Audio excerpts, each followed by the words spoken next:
It was one of those evenings that felt suspended in time, the kind where the sky couldn't decide between rain and silence. I had stepped into a small cafe to escape the chill, more out of habit than intention. The place was quiet, dimly lit with warm amber lights that softened everything they touched. Conversations were low, almost respectful, as if no one wanted to disturb the stillness. That's when I noticed her. She sat by the window, alone, her posture straight but not rigid, composed, like someone who had learned to carry herself carefully. The faint reflection of the streetlights danced across the glass beside her, framing her face in a soft glow. She wasn't trying to stand out, and yet she did. Effortlessly. There was something in the way she held her cup, both hands wrapped around it, as if she was holding on to warmth rather than just a drink. Her expression was calm, almost unreadable, but her eyes, they felt distant. Not cold, just far away, like they belonged somewhere else entirely. I didn't plan on speaking to her. People like her didn't usually invite interruptions. But somehow, when the waiter mixed up our orders and placed my coffee on her table, it gave me an excuse, small, accidental, but enough. "I think that's mine," I said, offering a slight smile. She looked up at me, and for a brief second, there was a flicker of something, surprise, maybe even hesitation, before it disappeared behind a polite expression. "Oh, I'm sorry," she replied softly, her voice gentle but measured. She slid the cup toward me, careful, precise. Our fingers brushed for the briefest moment. It was nothing. Just a second. And yet she pulled her hand back almost immediately. "Thank you," I said, taking the cup, but something about that tiny reaction stayed with me. Most people wouldn't even notice a moment like that. But I did. I ended up sitting at the table beside hers, not too close, not too far. Close enough to feel her presence, but distant enough to respect it. I told myself it was coincidence. It wasn't. Minutes passed. Then, unexpectedly, she spoke again. "You come here often?" she asked, her gaze still resting on her cup rather than me. There was no flirtation in her tone. No curiosity even. It felt more like a safe question. One that didn't risk too much. "Sometimes," I replied. "It's quiet." She nodded slightly, as if that was the only answer she needed. "I like quiet," she said after a pause. There was something about the way she said it, not as a preference, but as a necessity. We spoke a little more after that. Simple things. The kind of conversation that doesn't leave marks, doesn't ask for anything deeper. She answered politely, even kindly, but never fully. Every sentence felt measured, like she knew exactly how much to reveal, and where to stop. And yet there were moments, small, almost invisible cracks. A softer tone when she mentioned how long it had been since she'd sat somewhere like this. The way her fingers lingered on the edge of the table when she thought I wasn't looking. The brief pause before every answer, like she was deciding whether it was worth saying at all. She smiled once, just once, and it was beautiful in a quiet, unguarded way. But it didn't last long. As the evening stretched on, I realized something I couldn't quite explain yet. She wasn't distant because she didn't care. She was distant because she did. And somehow, even in that first meeting, I felt it. There was a story behind her silence. And for reasons I didn't fully understand yet, I wanted to stay long enough to hear it. I didn't expect to see her again. That's how these things usually go, a quiet conversation, a passing moment, and then life moves on without looking back. But a few days later, as I pushed open the same cafe door, there she was again, sitting in the same spot by the window, as if she had never left. For a second, I hesitated. Not because I didn't want to approach her, but because I wasn't sure if I should. She didn't seem like someone who welcomed familiarity too easily. Still, when her eyes lifted and met mine, there was a brief pause, and then, a small nod. Not an invitation. But not a rejection either. So I walked over. "Looks like we have the same timing," I said lightly. "Or the same habits," she replied, a faint curve forming at the corner of her lips. It became a quiet routine after that. Not planned, never discussed, but consistent. Evenings blurred into each other, marked by soft conversations and long silences that somehow didn't feel awkward. We didn't exchange numbers. We didn't make promises to meet again. And yet, we did. There was something comforting about the way she existed in those moments, present, but never fully reachable. Like she allowed just enough closeness to keep you there, but never enough to let you stay completely. I started noticing the details. She always chose the same seat. Always ordered something warm, even when she barely touched it. And she never stayed too long, as if she had an internal clock reminding her not to linger. But the most noticeable thing was the way she kept conversations carefully balanced. Whenever I asked something slightly personal, she would answer, but only halfway. Then, almost seamlessly, she'd redirect the question back to me. "You seem like someone who thinks a lot," she said one evening, her fingers tracing the rim of her cup. "What makes you say that?" I asked. She shrugged softly. "The way you pause before answering. Like you're choosing the right version of the truth."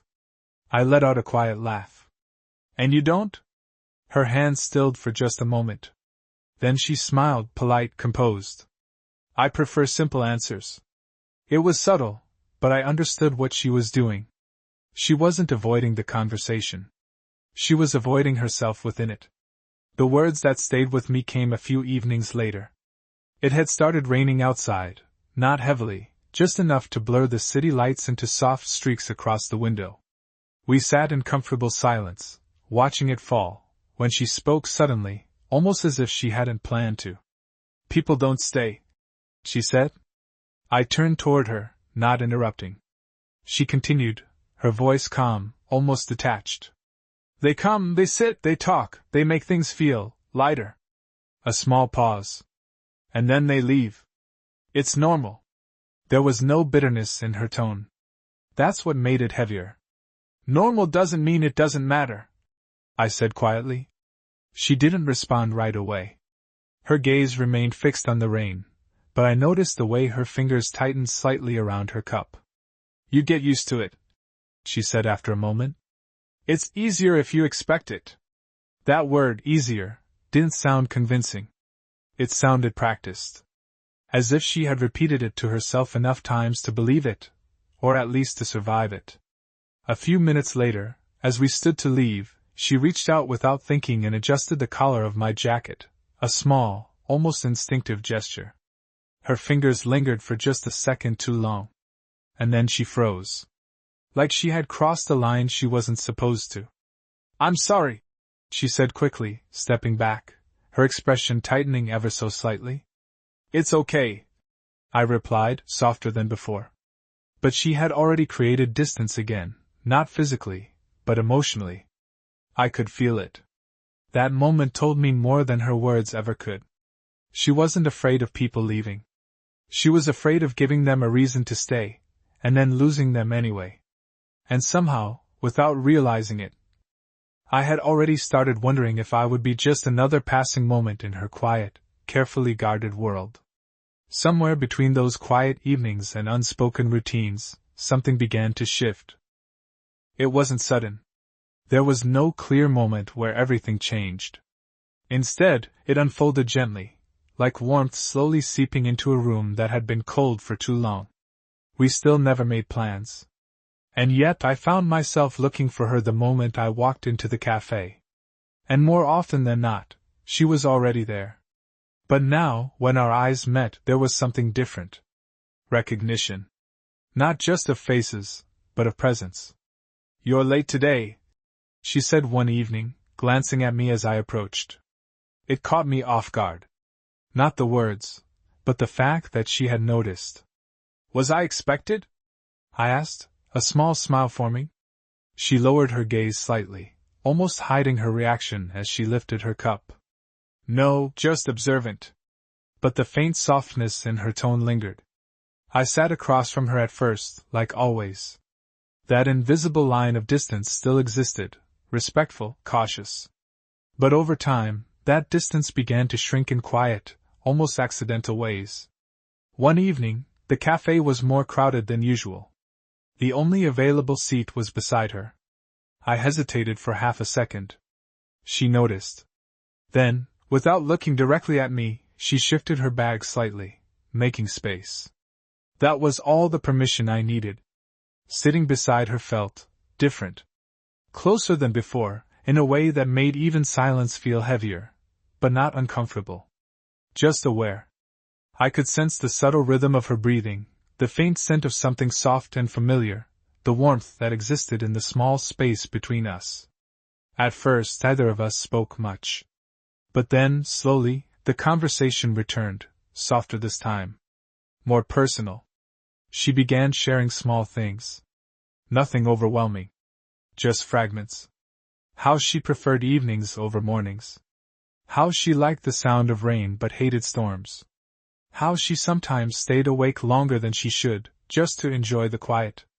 "They're the only hours that feel like they belong to me," she admitted one night, her voice barely above a whisper. I didn't interrupt. With her, I was learning that silence wasn't something to fill. It was something to respect. The more time we spent together, the more those small, almost invisible gestures began to appear. When she laughed, genuinely laughed, her hand would instinctively reach for my arm, holding it lightly for just a second before she realized, and pulled away. When we walked outside, our shoulders would brush occasionally, and neither of us would step away immediately. Once, as we sat side by side, she leaned slightly closer to show me something on her phone. Her hair brushed against my cheek, soft, fleeting, and for a moment neither of us moved. Then she straightened, as if reminding herself where the line was. But the line was already fading. I noticed something else too. She was starting to look at me differently. Not with distance, but with quiet consideration. As if she was trying to understand why I was still there. "You don't get bored?" she asked suddenly one evening. "Of what?" "This." She gestured lightly around us. "The same place, the same conversations." I shook my head. "No." She studied me for a moment, her eyes searching for something deeper than the answer. "Why?" she asked softly. I could have said a lot of things. But instead I kept it simple. "Because it doesn't feel the same." She didn't respond right away. But I saw it, that subtle shift in her expression. Not surprise, not disbelief. Something quieter. Something more fragile. Hope. And for the first time, she didn't pull away from it immediately. That's when I realized something had changed.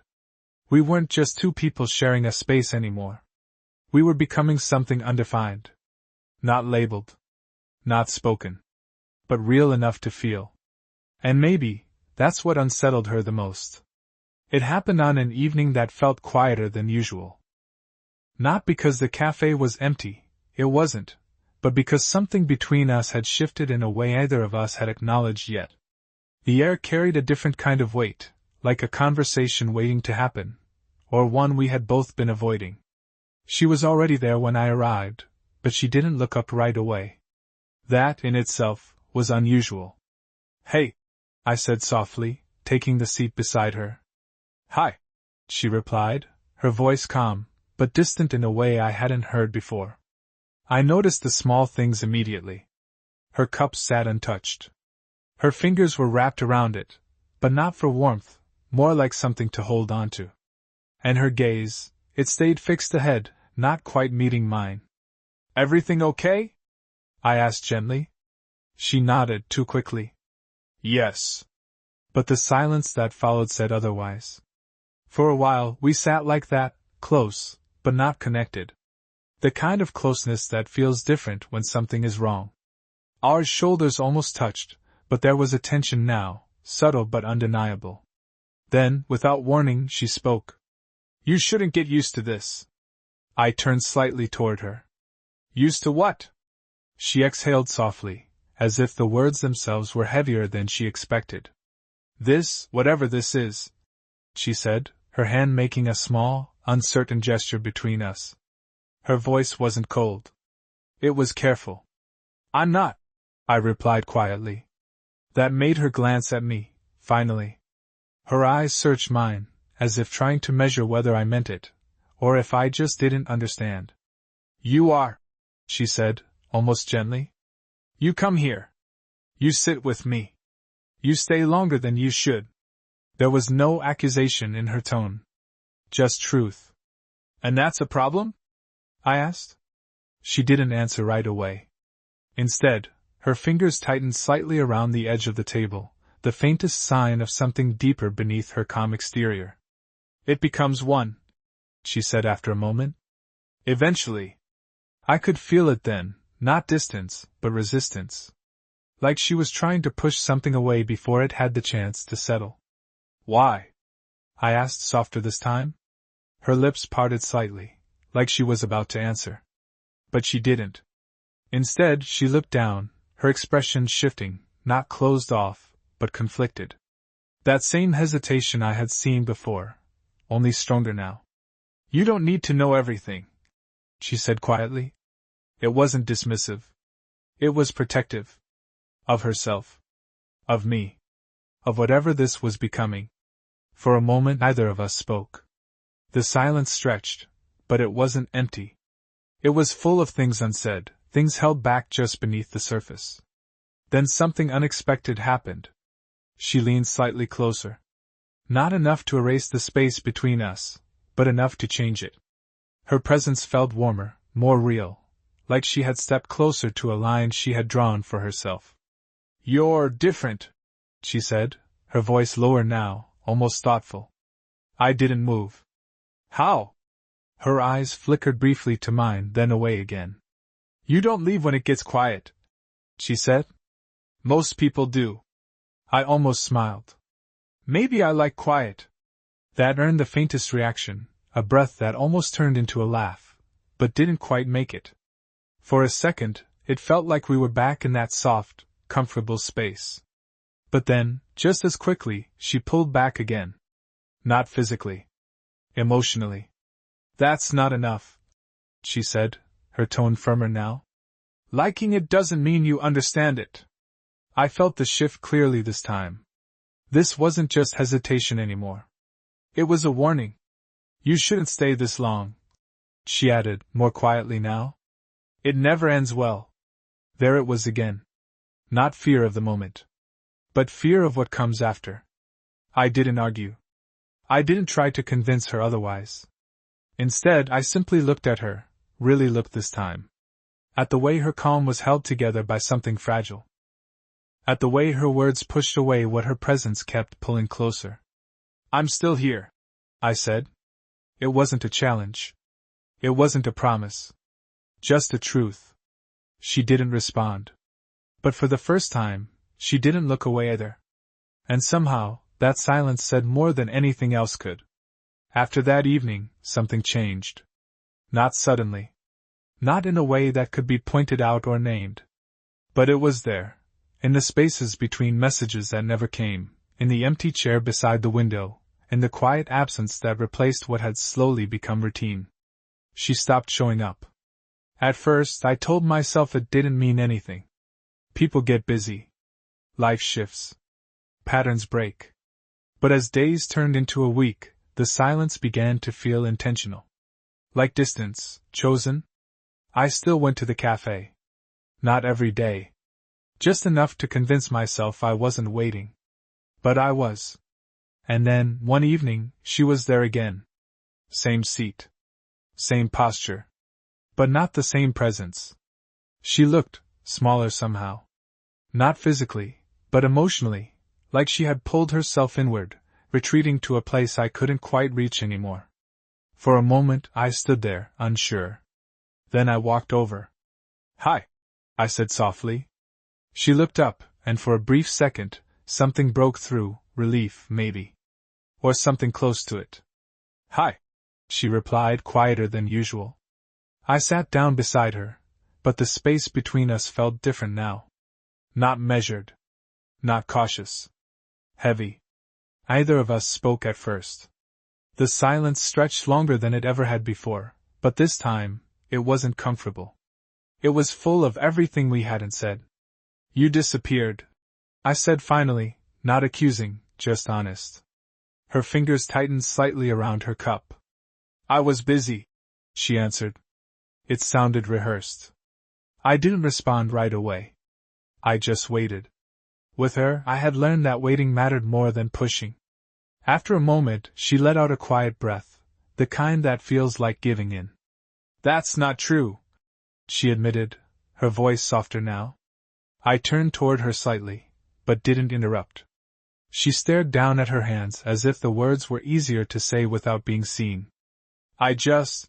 She paused, searching for something she wasn't used to expressing. I needed to stop this before it became something I couldn't control. There it was. Not confusion. Not uncertainty. Fear. Control what? I asked gently. Her lips pressed together briefly before she spoke again. This, she said, her voice barely above a whisper. Getting used to you being here. The honesty in that moment felt heavier than anything she had said before. I've done this before, she continued, her words slow, careful. Let someone stay longer than they should. Let it feel real. Her voice faltered slightly on that last word. And then? I asked quietly. She let out a small, almost humorless breath. They leave, she said. Or I give them a reason to. That hurt more than I expected. Not because of what she said, but because of how certain she sounded. It's easier that way, she added, though her voice didn't quite believe it anymore. I watched her for a moment, really watched her. At the way her strength wasn't in pushing people away, but in surviving what came after they left. At the way she had learned to choose distance, not because she wanted it, but because it felt safer than hoping. Without thinking too much about it, I reached out. My hand found hers, gently, not forcing anything. For a second she froze. Completely still. Like she had stepped into something unfamiliar, something she didn't know how to respond to. I didn't tighten my grip. I didn't pull her closer. I just stayed. Her fingers didn't pull away immediately. Instead, they remained there, tense at first, then slowly, almost hesitantly, softening. You don't understand, she said, but her voice had changed. It wasn't distant anymore. It was unsteady. Maybe not, I admitted. But I'm still here. That silence returned again. But this time, it wasn't heavy in the same way. It felt fragile. Like something standing on the edge of breaking, or becoming something else entirely. She didn't pull her hand away.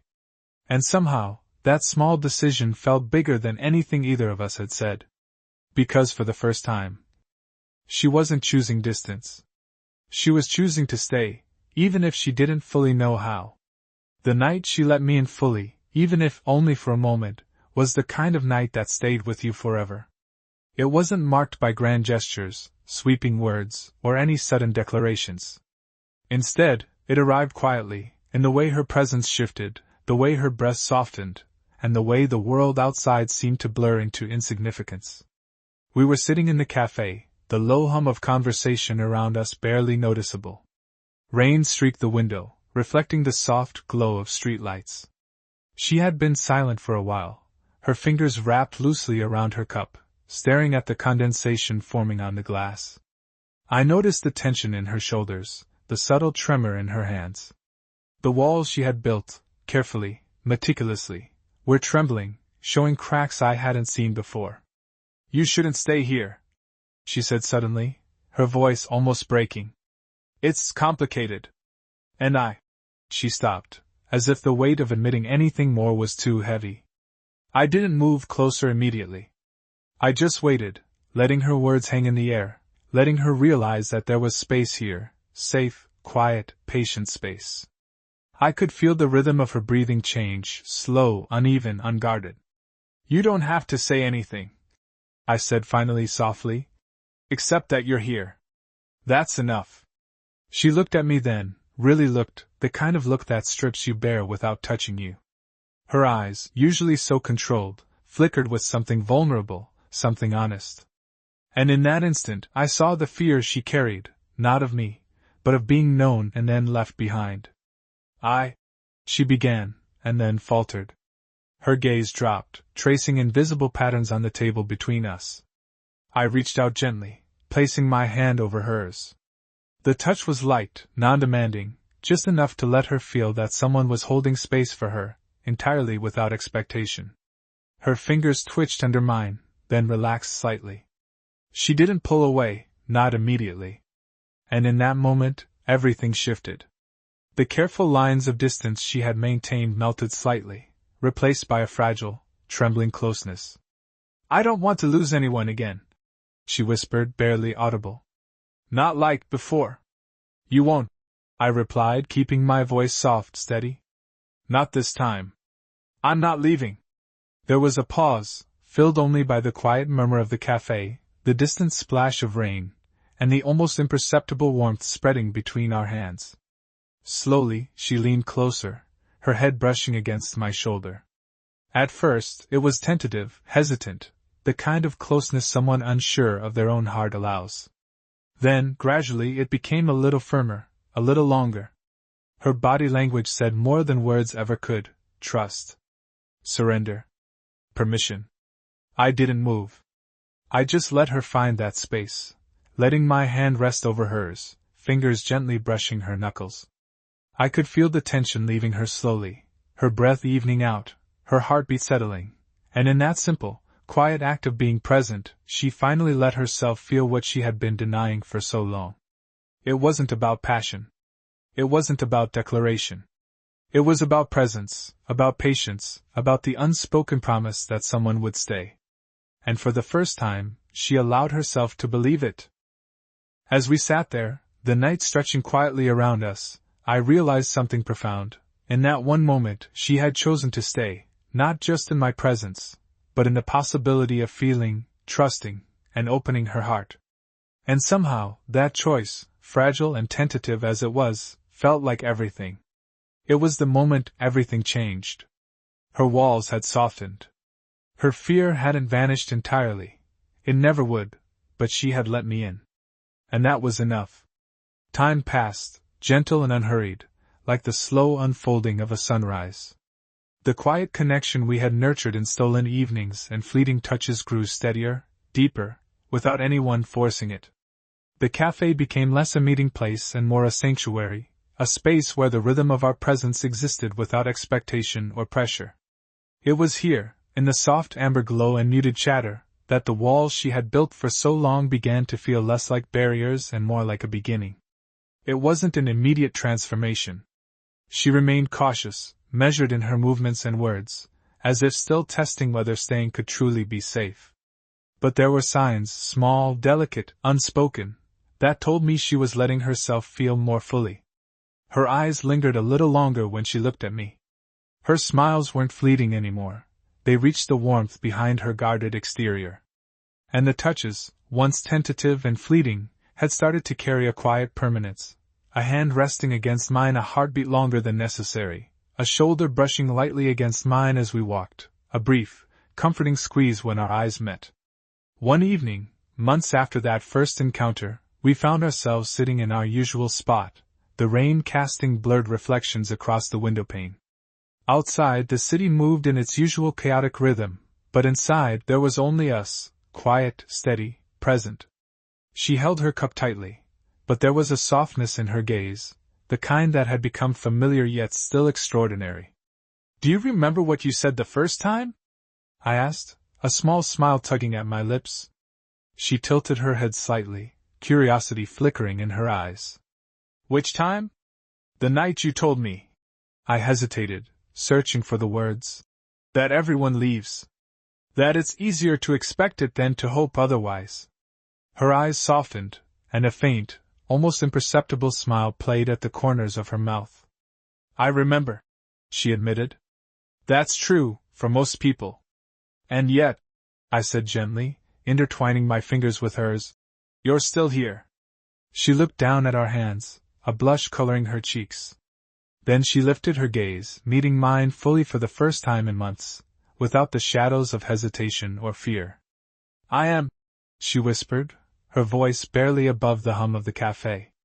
"Not everyone leaves, at least, not anymore." That simple declaration, spoken so quietly, carried more weight than any grand confession could. It wasn't about passion or drama. It was about trust, about letting someone stay even when fear still lingered. It was about the decision to allow closeness without losing oneself in it. And in that moment, we both understood that the connection we had built, careful, patient, tender, had grown into something steady and unbreakable. We stayed like that for a long time, just sitting side by side, hands intertwined, breathing in sync with the rhythm of a world that had slowed down for us. No words were needed, our presence spoke volumes. And finally, after all the hesitation, all the quiet struggles and careful steps, it felt real. Safe. True. She leaned her head against my shoulder, and I rested mine lightly against hers. The warmth between us was quiet but enduring, a promise that didn't need to be spoken aloud. For the first time, she had allowed herself to believe that someone could stay. That someone could choose to remain even when fear threatened to pull them away. And in that quiet, steady presence, the lesson became clear: not everyone leaves. Some people stay. And when they do, the world, with all its uncertainty and impermanence, suddenly feels a little more whole, a little more permanent, a little more like home. We didn't need declarations. We didn't need loud gestures. All that mattered was that we were here, together, and that was enough. For the first time, staying wasn't a risk, it was a choice we shared, willingly, fully, and with open hearts.